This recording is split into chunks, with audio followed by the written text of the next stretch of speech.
ನಮಸ್ಕಾರ ರಿವ್ಯೂ ಚಾನೆಲ್ಗೆ ಸ್ವಾಗತ. ನಾನು ಸೌಖ್ಯ ಗಾಂವ್ಕರ್. ಪಾಕ್ ಮತ್ತು ಭಾರತದ ನಡುವೆ ಬಹುದೊಡ್ಡ ಬೆಳವಣಿಗೆ. ಪಾಕಿಸ್ತಾನದಿಂದ ಯುದ್ಧ ಘೋಷಣೆಯಾಗ್ತಾ ಇದೆ ಈಗ. ಹಾಗಾದರೆ ಇದು ಎಲ್ಲಿಗೆ ಹೋಗಿ ನಿಲ್ಲಿದೆ, ಯಾವ ಸ್ವರೂಪವನ್ನು ಪಡೆದುಕೊಳ್ತಾ ಇದೆ? ಭಾರತದಲ್ಲೂ ಕೂಡ ದಿಢೀರ್ ಬೆಳವಣಿಗೆಗಳಾಗ್ತಿರೋದು. ಎಲ್ಲ ಅಪ್ಡೇಟ್ಸ್ನ ನಿಮ್ಮ ಮುಂದೆ ತರ್ತೀವಿ. ಮಿಸ್ ಮಾಡಿದ್ರೆ ನಮ್ಮ ಚಾನಲ್ನ ಸಬ್ಸ್ಕ್ರೈಬ್ ಮಾಡಿ, ನಿಮ್ಮ ಅಭಿಪ್ರಾಯ ಕಮೆಂಟ್ ಮಾಡಿ ತಿಳಿಸಿ. ಎಸ್ ವೀಕ್ಷಕರೇ, ಈಗ ದಿಢೀರಂತ ರಾಜನಾಥ್ ಸಿಂಗ್ ಅವರು ಮೋದಿ ಅವ್ರನ್ನ ಭೇಟಿಯಾಗಿದ್ದಾರೆ. ಅಮಿತ್ ಶಾ ಅವರ ಮೀಟಿಂಗು, ಆಹಾರ ಇಲಾಖೆ ಮೀಟಿಂಗು, ವಿವಿಧ ಇಲಾಖೆ ಮೀಟಿಂಗ್ಗಳು ನಡೀತಿದ್ದಾವೆ. ಮತ್ತು ಎಮರ್ಜೆನ್ಸಿ ಹ್ಯಾಂಡಲ್ ಮಾಡೋದಕ್ಕೆ ಬೇಕಾದಂಥ ತಯಾರಿಯನ್ನು ಗೃಹ ಸಚಿವರು ಗೃಹ ಇಲಾಖೆಗೆ ಅಂದರೆ ಎಲ್ಲ ಪೊಲೀಸರಿಗೆಲ್ಲ ಇನ್ಸ್ಟ್ರಕ್ಷನ್ ಕೊಟ್ಟಿದ್ದಾರೆ. ಭದ್ರತೆ ವಿಚಾರದಲ್ಲಿ ಗಡಿ ಭಾಗದಲ್ಲಂತೂ ಏನು ಹೆಚ್ಚು ಕಡಿಮೆ ಆಗಬಾರ್ದು. ಸೈನ್ಯದ ಜೊತೆ ಪೊಲೀಸರು ಹೇಗೆ ಕೋಆರ್ಡಿನೇಟ್ ಮಾಡಬೇಕು ಎಲ್ಲ ಇನ್ಸ್ಟ್ರಕ್ಷನ್ ಹೋಗಿದೆ. ಭಯಂಕರ ತಯಾರಿ ನಡೀತಿದೆ. ಅಷ್ಟು back to back meeting Narendra Modi ಅವರು ಮತ್ತೆ ನಡೆಸ್ತಿದ್ದಾರೆ.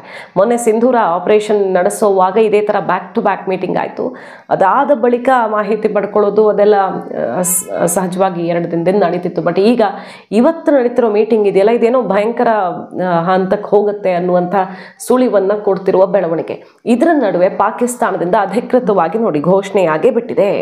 ಪಾಕಿಸ್ತಾನದ ರಕ್ಷಣಾ ಸಚಿವರು ಏನು ಹೇಳ್ತಿದ್ದಾರೆ, no option left other than full blown war ಅಂತ ಹೇಳ್ತಾ ಇದ್ದಾರೆ. ಅಂದರೆ ಕಂಪ್ಲೀಟಾಗಿ ಯುದ್ಧ ಮಾಡೋದು ಬಿಟ್ಟರೆ ಬೇರೆ ಏನು ಆಯ್ಕೆ ಉಳ್ಕೊಂಡಿಲ್ಲ. ಯಾಕಂದರೆ ಭಾರತ ನಮ್ಮ ಅಷ್ಟು ಪ್ರದೇಶಗಳನ್ನು ಹೊಡೆದು ಹಾಕಿದೆ, ಅಷ್ಟು ಡ್ರೋನ್ ಬಿಟ್ಟಿದ್ದಾರೆ, ಅಷ್ಟು ಮಿಸೈಲ್ ಬಿಟ್ಟಿದ್ದಾರೆ ಅವರು. ಇಷ್ಟೆಲ್ಲ ಮಾಡಿದ್ಮೇಲೆ ನಾವಿನ್ನೇನು ಕೈಕಟ್ಟಿ ಕೂರೋಕ್ಕಾಗತ್ತಾ?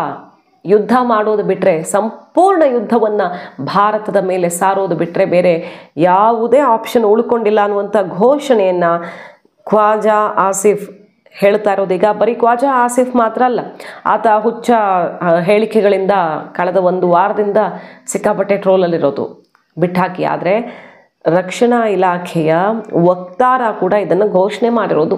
ವಾರ್ ಬಿಟ್ಟರೆ ಅಂದರೆ ಆತ ಹುಚ್ಚಾಗಿ ಇಲ್ಲೊಂದು ಇಂಟರ್ವ್ಯೂದಲ್ಲಿ ಸ್ಟೇಟ್ಮೆಂಟ್ ಕೊಡೋದು ಬೇರೆ. ಬಟ್ ಇಲಾಖೆ ಕಡೆಯಿಂದ ವಕ್ತಾರನೇ ಬಂದು ಇದನ್ನು ಬ್ರೀಫ್ ಮಾಡಿ ಘೋಷಣೆ ಮಾಡಿರೋದು. ಇಲ್ಲಿ ಸಚಿವರ ಮಾತಿಗಿಂತ ವಕ್ತಾರನ ಮಾತನ್ನೇ ನಂಬಬೇಕಾಗತ್ತೆ. ಅಷ್ಟರ ಮಟ್ಟಿಗೆ ಆತನ ಮಾತಿನ ಶೈಲಿ ಬದಲಾಗ್ತಿರೋದ್ರಿಂದಾಗಿ ಇಲಾಖೆ ಕಡೆಯಿಂದ ಅಂಥದ್ದೊಂದು ಘೋಷಣೆ ಆಗಿದೆ. ಪಾಕಿಸ್ತಾನ ಯುದ್ಧಕ್ಕೆ ಹೋಗೋದು ಬಿಟ್ಟರೆ, ಅಂದರೆ ಸಂಪೂರ್ಣ ಪ್ರಮಾಣದ ಯುದ್ಧ ಮಾಡೋದು ಬಿಟ್ಟರೆ ಬೇರೆ ಯಾವ ಆಯ್ಕೆಯನ್ನು ಈಗ ತಗೊಳ್ತಿಲ್ಲ ಅಂತ. ಸೊ ಯಾವುದೋ ದೇಶ, ಭಾರತದ ವಿರುದ್ಧ ಇರುವಂಥ ದೇಶ ಪಾಕಿಸ್ತಾನಕ್ಕೆ ಭರ್ಜರಿ ಬಲ ತುಂಬೋದಕ್ಕೆ ಒಳಗೊಳಗೆ ದೊಡ್ಡ ಬಲವನ್ನು ಕೊಟ್ಟಂತೆ ಕಾಣಿಸ್ತಾ ಇದೆ. ಹೆಂಗಾದರೂ ಮಾಡಿದ್ದನ್ನು ನಿಲ್ಲಿಸಿ ಅಂತ ಕತಾರು, ಸೌದಿ ಮೊರೆ ಹೋಗಿದ್ದ ಪಾಕಿಸ್ತಾನಕ್ಕೆ ಈಗ ಏಕಾಏಕಿ ಇಷ್ಟೊಂದು ಯುದ್ಧದ ಉತ್ಸಾಹ ಬಂದಿದೆ ಅಂದರೆ ಚೀನಾನೋ ಮತ್ತೊಬ್ಬರೋ ಇನ್ನಷ್ಟು ಬಲ ತುಂಬುತ್ತಿದ್ದಂಗೆ ಕಾಣಿಸುತ್ತೆ. Are we staring at a full blown war now, sir? देखिए, ये मेरा ख्याल है कि ये ऑप्शन जो है अब इसके अलावा अब कोई हमें अवेलेबल भी नहीं रही. अब इंडिया ने पिछले 3-4 दिन में बार जो एग्रेसिव मेजर्स अडॉप्ट किए हैं, अगर हम इंतज़ार करते रहे हैं किसी तरह सिचुएशन डीएस्केलेट हो जाए, लेकिन आई थिंक वो ऑप्शन जो है वो बड़ी मिनिमल सी रह गई है. अब वो ऑप्शन अवेलेबल नहीं है. वील हैव टू, जिस तरह इंडिया जो है ट्रीट कर रहा है सारी सिचुएशन को, we'll have to pay them back in the same coins. बिल्कुल सही है. We'll have to pay them back. अच्छा, अब ख्वाजा साहब, जब हम ये बात करते हैं सारी, क्या आप इस चीज़ की तस्दीक कर सकते हैं कि भारत की जानिब से जो हैरप ड्रोन्स हैं पाकिस्तानी हदूद पे लॉन्च किए जाने लग गए हैं, तो अब हम किस तरीके से, क्या हम एयर स्ट्राइक्स के जरिए या किसी और मिलिट्री रिस्पॉन्स के जरिए होगा हमारा मतलब रिस्पॉन्स होगा किसी और शक्ल में, या अभी आप उसको डिस्क्लोज नहीं करना चाहेंगे? नहीं, देखें, अब मैं ये तो एक स्ट्रेटजी है ना, ये मिलिट्री स्ट्रेटजी है जो मेरे लिए भी एज पॉलिटिकल वर्कर को मुझे कुछ नहीं फेमिलियर नहीं है मैं उससे. ये तो हमारे स्ट्रेटजिस्ट जो हैं, मिलिट्री स्ट्रेटजिस्ट जो हैं, जो लीडरशिप है हमारी फौज की, वही डिसाइड करेगी कि अंडर द सर्कमस्टांसेस क्या क्या ऑप्शंस जो हैं हमारे पास अवेलेबल हैं और इसको किस तरह हमने डील करना है.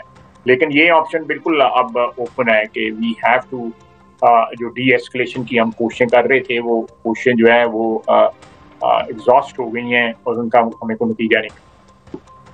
यानी कि we are likely to respond in the same manner जिस तरह से हमने 48 घंटे पहले किया. It's imminent from our part. बिल्कुल. Situation has arrived at a juncture where we have to settle the score. ये तो फिर ख्वाजा साहब, ये तो फिर हम एक तरह से अलार्मिंग बात तो है, और जंग यानी कि अब हमारे दरवाजों पे दस्तक दे रही है. जी बिल्कुल, ये किसी को भी इस चीज में आपको शक नहीं रहना चाहिए. अच्छा ख्वाजा, ಇದರ ನಡುವೆ ನೋಡಿ ಪಾಕಿಸ್ತಾನದಲ್ಲಿ ಡೆವಲಪ್ಮೆಂಟ್ ಆಗ್ತಿದೆ ತ್ವರಿತಗತಿಯಲ್ಲಿ. ಇನ್ಸ್ಟಾಲೇಷನ್, ಎಮರ್ಜೆನ್ಸಿ ಸೈರನ್ಗಳನ್ನು ಎಲ್ಲ ಡಿಸ್ಟ್ರಿಕ್ಟ್ ಅಡ್ಮಿನಿಸ್ಟ್ರೇಷನ್ ಬಿಲ್ಡಿಂಗ್ಗಳಲ್ಲೆಲ್ಲ ಹಾಕ್ತಾ ಇದ್ದಾರೆ, ಡ್ರಿಲ್ಸ್ ಕಂಡಕ್ಟ್ ಮಾಡ್ತಿದ್ದಾರೆ ಎಲ್ಲ ಕಡೆಗಳಲ್ಲೂ. ಜರ್ಗುನ್ ಪ್ಲಾಜಾ, ಓಲ್ಡ್ ಮಾಲು, ಬೇರೆ ಬೇರೆ ಜನ ಸೇರೋ ಪ್ರದೇಶಗಳಲ್ಲಿ ಅಲ್ಲಿ ಇಲ್ಲಿ ಡ್ರಿಲ್ಗಳಾಗ್ತಿದ್ದಾವೆ. ಜನ ಎಲ್ಲ ಈ ತಯಾರಿ ನೋಡಿ ಕಂಗಾಲಾಗಿದ್ದಾರೆ, ಏನಾಗ್ತಿದೆ ಪಾಕಿಸ್ತಾನದಲ್ಲಿ ಅನ್ನೋ ರೀತಿಯಲ್ಲಿ. ಅಲ್ಲಿನ ನಾಗರಿಕರೇ ಕಂಗಾಲಾಗಿರೋದು, ಸೈರನ್ ಟ್ರಯಲ್ಗೆಲ್ಲ ಅವರು ಹೊರಗಡೆ ಎದ್ದೋಡಿ ಬರ್ತಿರೋದು, ಇಂಥ ದೃಶ್ಯಗಳು ಕಾಣಸಿಗ್ತಿದೆ. ಸೊ ಪಾಕಿಸ್ತಾನ ನಾವು ನೆಕ್ಸ್ಟ್ ಲೆವೆಲ್ ತಗೊಂಡು ಹೋಗ್ತೀವಿ ಅಂತ ಅವರೇ ಘೋಷಣೆ ಮಾಡ್ಕೊಂಡಿರೋದು ಈಗ ಗಮನ ಸೆಳೀತಿರುವಂಥ ಬೆಳವಣಿಗೆ. ಸೊ ಈಗ ಅನಿವಾರ್ಯವಾಗಿ ಭಾರತ ಪಾಕಿಸ್ತಾನದ ನಡುವೆ ಬಹಳ ಉದ್ವಿಗ್ನ ಪರಿಸ್ಥಿತಿ ಉಂಟಾಗುವಂತೆ ಕಾಣಿಸ್ತಾ ಇದೆ. ಪಾಕಿಸ್ತಾನ ಏನಾದರೂ ಹೆಚ್ಚು ಕಡಿಮೆ ಮಾಡಿದ್ರೆ ಮತ್ತಿವತ್ತು ರಾತ್ರಿ ಬಾಲ ಬಿಚ್ಚಿದೆ. ನಿನ್ನೆ ಹೆಂಗೆ ಹೊಡೆದ್ರು ಅಂದರೆ ಸುಮ್ಮನೆ ಹೊಡೆದಿಲ್ಲ, ನಮ್ಮ 26 ಸಿಟಿ ಟಾರ್ಗೆಟ್ ಮಾಡಿತ್ತು ಪಾಕಿಸ್ತಾನ, ಬಟ್ ಒಂದೇ ಒಂದು ಡ್ರೋನು ಹಿಟ್ ಆಗಲಿಲ್ಲ. ಜಮ್ಮು ಕಾಶ್ಮೀರ ಏರ್ಪೋರ್ಟ್ ಟಾರ್ಗೆಟ್ ಮಾಡಿ, ವಿವಿಧ ಸಿಟಿಗಳನ್ನು ಟಾರ್ಗೆಟ್ ಮಾಡಿ, ನಮ್ಮ ಸೇನಾ ನೆಲೆಗಳನ್ನು ಟಾರ್ಗೆಟ್ ಮಾಡ್ತು. ಬಟ್ ನಮ್ಮ S-400 ಆಕಾಶ್ ಡಿಫೆನ್ಸ್ ಸಿಸ್ಟಮ್ ಹೆಂಗೆ ಹೊಡೆದು ಹಾಕ್ತು ಅನ್ನೋದನ್ನು ನೋಡಿದ್ವಿ.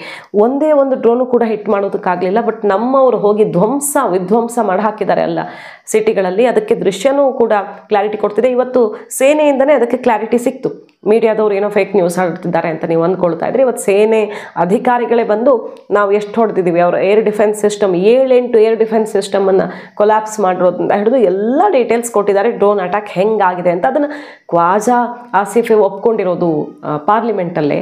ಹೌದು, ಅವರು ನಮ್ಮ ಜಾಗ ಬಂದು ಹೊಡೆದಿದ್ದಾರೆ, ಬಟ್ ನಾವು ಅದು ಯಾಕೆ ಡ್ರೋನ್ಗಳನ್ನು ನಾಶ ಮಾಡಲಿಲ್ಲ ಅಂದರೆ ನಮ್ಮದೆಲ್ಲ ಟೆಕ್ನಾಲಜಿ ಅವ್ರಿಗೆ ಗೊತ್ತಾಗ್ಬಿಡುತ್ತೆ ನಾಶ ಮಾಡಲಿಲ್ಲ ಅಂತ ಅತ್ಯಂತ ಚೀಪ್ ಸ್ಟೇಟ್ಮೆಂಟ್ ಕೊಟ್ಟು ಮತ್ತೆ ಮುಜುಗರಕ್ಕೆ ಕಾರಣ ಆಗಿದೆ. ಅದನ್ನು ನೋಡಿದ್ದೀರಿ. ಸೊ ಒಪ್ಕೊಂಡಿದೆ ಪಾಕಿಸ್ತಾನ ಹಾನಿ ಆಗಿದೆ ಅಂತ. ಹಾನಿ ಆಗಿದೆ, ಅದಕ್ಕೆ ನಾವು ಯುದ್ಧ ಮಾಡ್ತೀವಿ ಅಂತ ಬೇರೆ ಘೋಷಣೆ ಮಾಡಿರೋದ್ರಿಂದ ಇವತ್ತು ರಾತ್ರಿ ಅಥವಾ ನಾಳೆ ಭಯಂಕರ ಯುದ್ಧದ ಪರಿಸ್ಥಿತಿ, ಅಂದರೆ ನಿಜವಾದ ಯುದ್ಧ. ಈ ಯುದ್ಧ ಅಂತ ಘೋಷಣೆ ಆಗಿರಲಿಲ್ಲ, ಒಂದಿಷ್ಟು ಅಟ್ಯಾಕ್ಗಳು ನಡೀತಿತ್ತು, ಏರ್ ಸ್ಟ್ರೈಕ್ಗಳು ನಡೀತಿತ್ತು. ಬಟ್ ಈಗ ನಿಜವಾದ ಯುದ್ಧದ ಸ್ವರೂಪವನ್ನು ತಾಳ್ತಾ ಇದೆ ಪರಿಸ್ಥಿತಿ. ಈ ಮಾಹಿತಿ ನಿಮ್ಗೆ ಇಷ್ಟ ಆಗಿದ್ರೆ ಮಿಸ್ ಮಾಡಿದ್ರೆ ನಮ್ಮ ಚಾನಲ್ನ ಸಬ್ಸ್ಕ್ರೈಬ್ ಮಾಡಿ, ನಿಮ್ಮ ಅಭಿಪ್ರಾಯ ಕಮೆಂಟ್ ಮಾಡಿ ತಿಳಿಸಿ. Thank you.